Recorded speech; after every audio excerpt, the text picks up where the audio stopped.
midi moo jot ba tegal ñaari simili ci studio King FM Midi Culture asalaamaaleykum. Midi Culture. cantaakun yi woy di wutali Medinatu Salaam ngir xaar fa Cheikh Béthio Thioune ma nu wax ni kon fa lan koy denc fekk booba concertation di waxtaani président Macky Sall doon woote tey ci alxames ji lan ko door waa PDS di parti démocratique sénégalais ne moom duñ ca bokk lu dul ne dañoo bàyyi Khalifa Babacar Sall ba noppeet seetal Karim Meïssa Wade gaal ga këpp woon ca Ziguinchor ba fukki ak ñaari doomu aadama faatu ca askan wa ne li leen metti bokk na ci cell gi ci nguur gi def ndax ba fii kon ministre de la pêche di jëwriñ ji sàlloo wàllum napp gi tegu fa tànkam école 7A ba nekk ca Pikine seen miir ba daanu personnel ba nekk ci njàqare taxoon ñu doon yëglu reportage u koor gi tey ñiy woor ba noppi di tàggat yaram lan ko jagleele li mbokk yàq leneen buñ ci noppee dinañ ci boole yeneen i ponk ba ci biti réew tàggat yaram sooga dugg ci pàcc bi nu jagleele aada ak cosaan buñ ko faram fàccee ba noppi Midi Culture day buur ñu ñaanalante Daouda Gueye moo nekk ci machine bi. Midi Culture. Midi Culture Kati Ndiaye la ñuy àndal ci faram fàcce gi Kati maa ngi lay nuyu. maa ngi lay fay Serigne Saliou di nuyu mbokk auditeurs yi internet yi ñuy suivre. dañ koy tàmbalee kon ak tiis wi réewum Sénégal nekkee ak Fatum Cheikh Béthio Thioune. moom mi ngi génn àddina ni ki talaata ba tax na nag fi mu nekk nii cantaakoon ya ñu ngay wéy di dem foofule ca Mbour Madinatul Salaam ngir rek daal di xaar nag nu daal di indi li nga xamante ni moom moo di néewu Cheikh Béthio Thioune waaye ñit ñee ngi wax ne foofu la nu koy denc ca Madinatul Salaam ñeneen ñi jàpp ne ca Touba lay doon ba léegi doom ñi nag génn gu ñu wax nag ki nga xamante ne moom moo di Cheikh Béthio Thioune fi nu ko wax a denc. maa ngi ko doon wax léegi kon ca boppu xibaar yi mu di kon waxtaan wi président de la République Macky Sall woote woon. muy réunion de démarrage des concertations sur les termes de référence du dialogue politique ñu naan ko amal tey jii ni ki juróom-ñeenti fan ci weeru maatub 2019 ki ko nar a nag présider moom moo di ministre de l'intérieur Aly Ngouille Ndiaye waaye nag PDS ñoom ñi leen nag ngir rek ñu teew ca foofee nag dañu daal di teg ay conditions yoo xamante ni loolee rek ñoom ñoo war a tax nag ñu ñëw ca li nga xamante ni moom moo di réunion bi ba tax na itam sénégalais yi ñoom it joxe nañu seen xalaat jëm ci mbir mi waaye dinañ ci dellu siwaat fii ak ci kanam. mi ngi noonu kon ñenn ci askan wi joxe nañ ci seen xalaat jaarale ko ci micro trottoir bu Elisabeth dinañ ci dellu siwaat kon laata xibaar mi ngi noonu kon mu mel ni élément boobee yemb na ñenn ci askan wi joxe seen xalaat jëmale ko ci waxtaan wi président de la République Macky Sall woote kon ci mbir moome tamit ki la di jëwriñ ji Sall wàllum kaaraangeeg réew mi di Aly Ngouille Ndiaye moo ko jiite ñu teelu ñenn ci askan wi seen xalaat jëmale ca. waxtaan boo mën di gis dafa war a am ay base ce qu'on appelle les termes de référence yi nga xam ne ci la nit ñi war a dajee waxtaan boo xoolee analyse bi ma def man mooy dañu raté base u dialogue depuis élection yi parce que on a été d'accord sur rien du tout dialogue politique ma amul solo par contre dialogue national nga xamante ni ça rassemble Sénégal yëpp. nekkee jëmee dialogue bu nga xam ne ça doit se limiter tout simplement à un deal bon ñu naan dialogue ma alors qu'au fond c'est un deal entre ñoom politiciens yi bon loolu je crois que jarul sax ñu naan dialogue mais sax nga dialogue bu nga xam ne dañ koy avancer pour que davantage sénégalais gën a mun gis seen bopp si wàllum doxalin réew bi kooku am na sens léegi suñu bañee suba appel au dialogue chaque fois mooy am ay problème il faut que désormais ñuy defar base mooy maanaam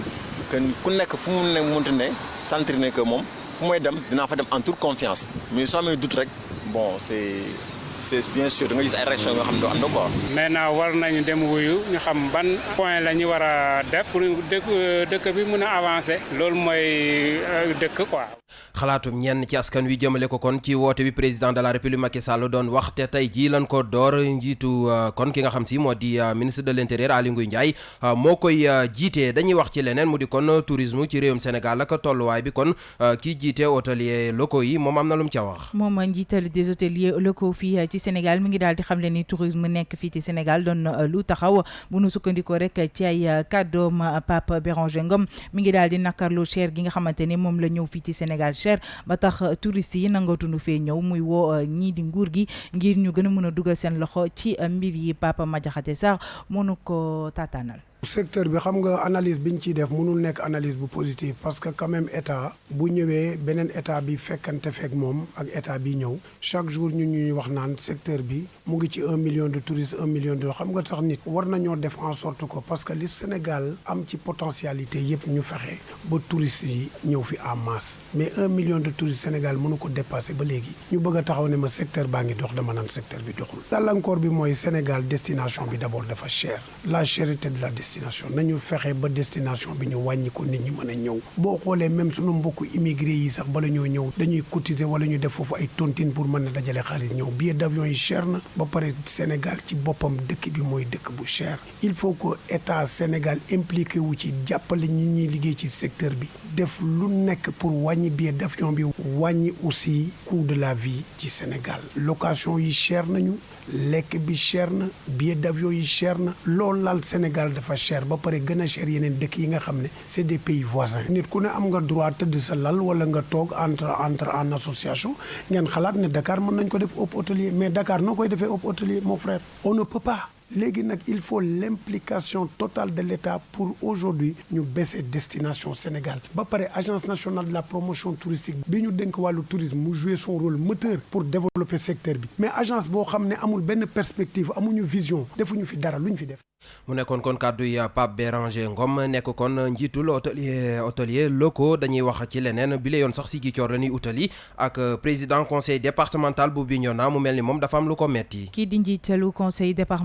départemental bu Bignona Mamina Camara mu ngi ñaawlu département wam bi ñu jël di ko def dépôt mbalit di xamle ni mbalit moomu mën na jur ay yàqute jëm nag ci wàllum biodiversité ak écosystème de la mangrove bëri na ba tax na nag muy woo autorité administrative yi ak service technique déconcentré de l'État ngir ñu juk ci mbir yi nga xamante ni mi ngi lëmbee ca foofule sunu correspondante bi di Angel Seck tàllal na ko sunu micro kii di Mamina Camara. képp ku nga xamante ni day jógee Ziguinchor dem Bignona wala nga jógee département Bignona nga ñëw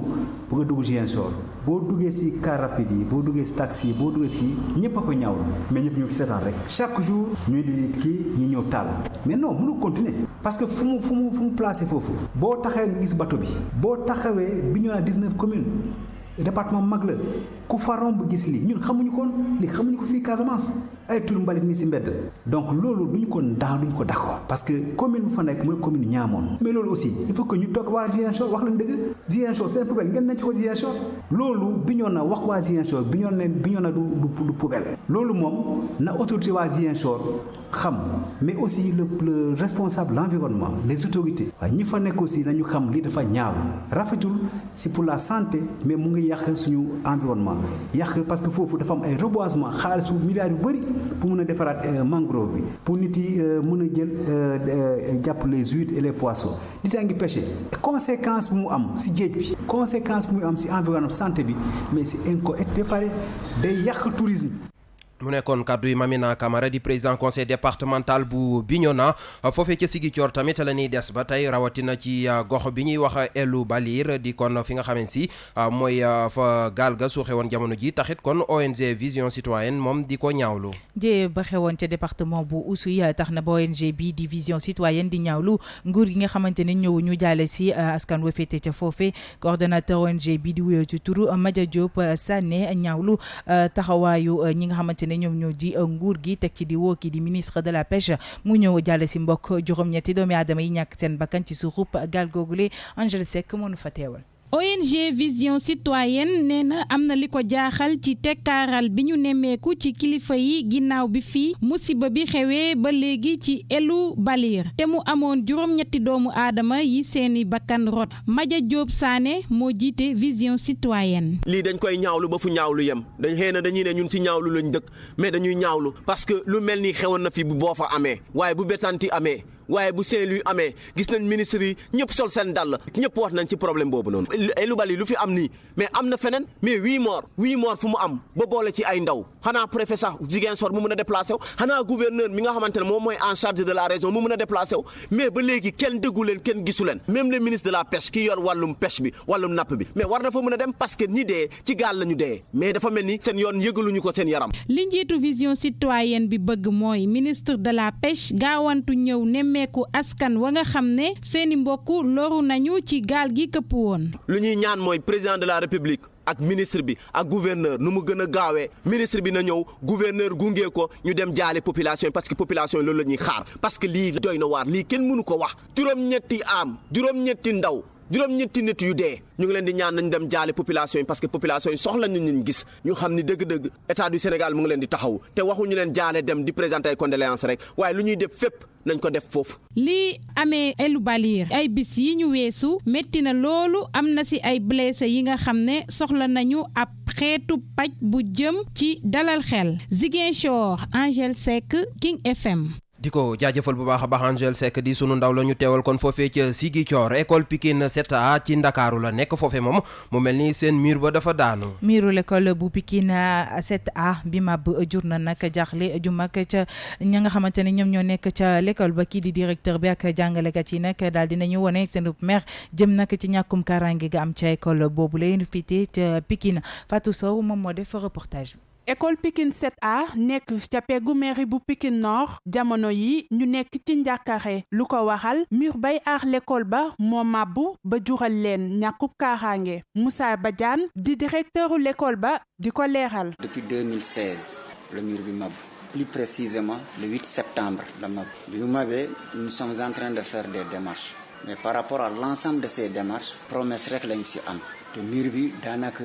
dafa bokk ci li war a sécuriser école bi depuis bi mu daanee ba léegi nous avons enregistré 7 accidents ci 7 accidents yooyu ñett dong la ñu identifié woon ñi nga xam ne ñoo causé woon accident boobu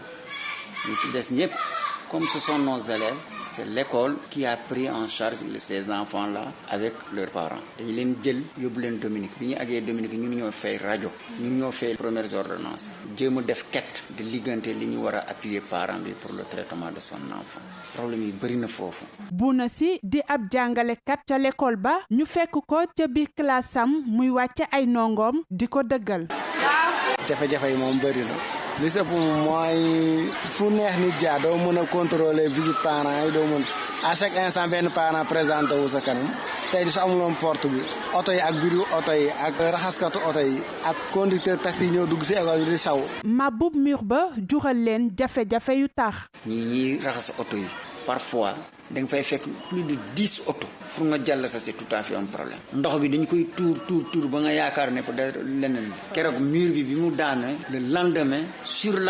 le maire s'est déplacé avec son équipe mu ñëw def constat. ñàkkub kaaraange ga mur ba sooge doon lu tëj bopp waa l'école ba li ni mel war a ñaax autorité ya def seen kéemtalaay kàttan ngir defaraat mur ba. cant ak ngërëm ñeel na la bu baax a baax Fatou Sow dañuy yegseeg yéen kon ci reportage u koor gi tey ñu jagleele ko ñi nga xam si dañuy woor ba noppi di def tàggat yaram. bu ñenn ñi nag di woor ba pare di def tàggat yaram ñeneen ñi ñoom jàpp nañu ni sport nag mënut a ànd ak koor ba tax na nag dañuy toog jàpp seen ñàmbur waaye nag ñoom ñi lay di def sport ba pare woor est-ce que xam nañu li nga xamante ni moom moo di jafe-jafe yi ñu ci mën a jànkonteel lan moo tax ñuy woor ba pare di dem di defi ji entraînement tontu yooyu la nag kii di Momar Ndaw daal dinay dem seeti ndaw yi sportif ya nekk ca plage bu Diamaguène Sicap Mbao ngir ñu indi ñu ci ay leeral.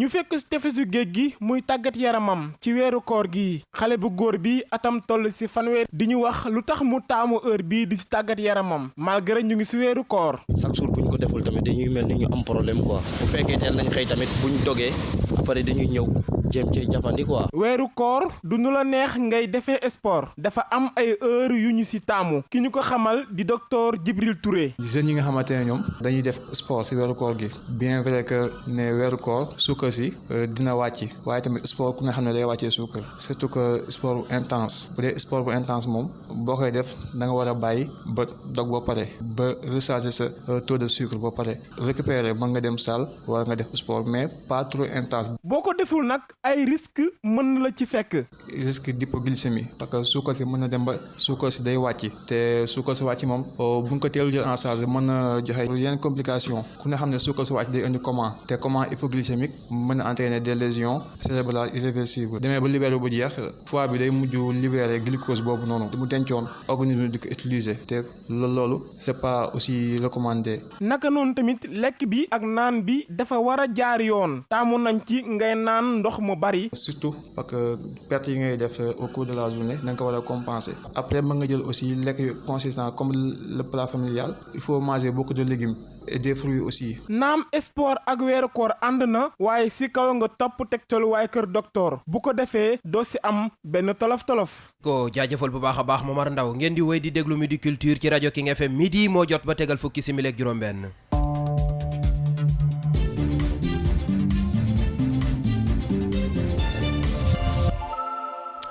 bàkk boobee kon xibaaru biti réew yi lay yëgle. dinañ ko daal di tàmbali ak Togo dem ca Ghana jàll ca RDC jeexale ca Bosnie.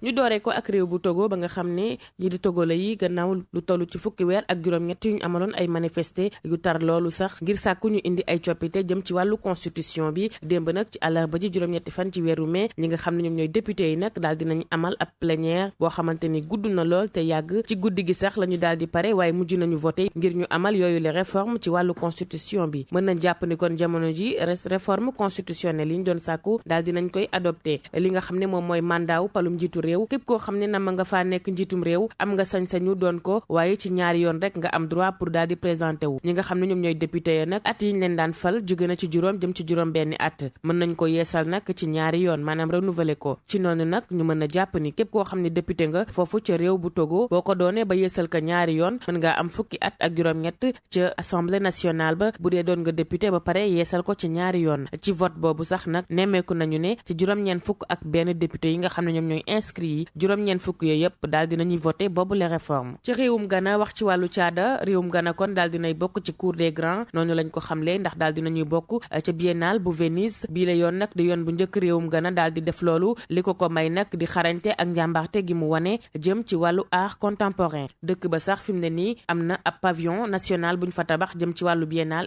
international de l'art de Venise bi di am foofee ca Italie ñu inauguré ko démb kon ci àllarba ji mbooloo mu takku daal di woon fay teew ak it artistes yi nga xam ne ñoom ñoo gën a fës ci dëkk boobu di Ghana ca république démocratique bu Congo l'armée ba daal di yokk li nga xam ne moom mooy kaaraange ga ca bët saalumu territoire bu Irumu nekk foofee ca Ituri ci penku réew ma loole nag li ko waral di ñaari cong yi nga xam ni amoon na te ñu njorti ni ay rebelle yu ADF ñoom ñoo ko def ci tàmbali teg weeru mai bi ñu nekk ci ab délégation ñu ràññee ci nag ki nga xam ne moom mooy gouverneur bi di assurer intérim comité de sécurité bu province ba ñoom nag daal dinañuy dem foofu ci talaate gi nga xam ne moom la ñu weesu cong yu ne mel nag mësuñu ko nemmeeku ci boobule territoire bu Beni nga xam ni rebelle yu ADF ñoom lañ njort ni ñoom ñoo def ñi de mel ndax ñoom ñoo tàmm di ko def ñu jeexal ca Sarajevo ci réew bu Bosnie foofee nag ab soxna la ñu daal di condamné ci fukki ati kaso ndax dañu jàpp ni dafa def li nga xam ne moom mooy ay crime maanaam dafa faat ay bakkan ci guerre bu Bosnie ba ginnaaw ba ñu jàppee ne moom moo amal boobule faat te ki mu faat di ab gone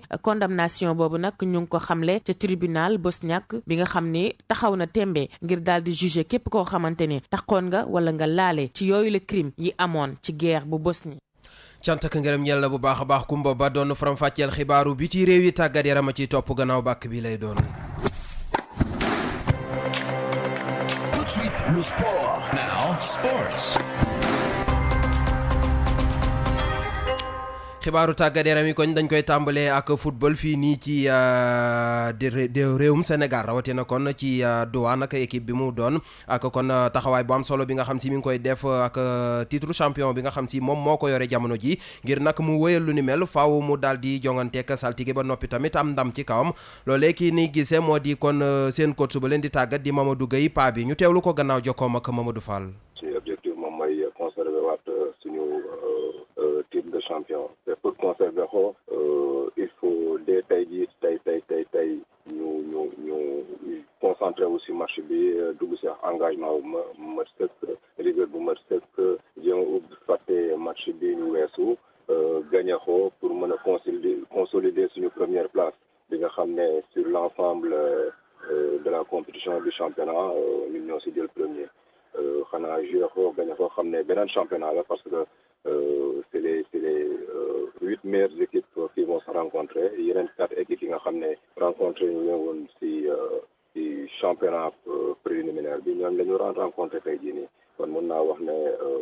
match bu métti la match bu compliqué la ndaxte saltige boo xam daf ñu mës a créer ay problème d'autant plus que saltige boobu tam dafa soxla ay points yu bëri pour mën a qualifier si njëlbeen bi si demi-finale bi. ñu jaajëfal ko bu baax moom Mamadou Gueye pa bi ba tey rek dañuy desandi ci tàggat yaram waxtaane mondial U20 maanaam ñi nga xamante ni amaguñu lu tollook ñaar fukki at fi mu nekk nii la ñu ngi waajal seen bopp jëm nag ci coupe du monde boobule di war a amal foofu ca Pologne ba tax na nag amal nañ ab regroupement fermé foofu la ca Toubab Dialaw kii di coach ba di Youssoupha Dabo nag daal dinay woo ay renfort rek ngir ñu mën koo jàppale ku ci mel ni Ibrahima Niane ak it Amadou Diandiaye ñoom ñaar ñëpp nag daal di jóge foofu la ca FC Metz. wàllum tàggat yaram ba tey kon fédération sénégalaise de football ñoom nag li ñu bëgg moo di ministère des sports kon di xam si mooy kër gi sàlloo lépp luy wàllum tàggat yaram fii nii ci réewum Sénégal ak tamit ay gaynde ci équipe nationale bu Sénégal ñu jébbal leen lu toll ci téeméeri million ci xaalisu CFA xibaar bi nag ñu ngi ko jëlee ci yéenekaay bi la di record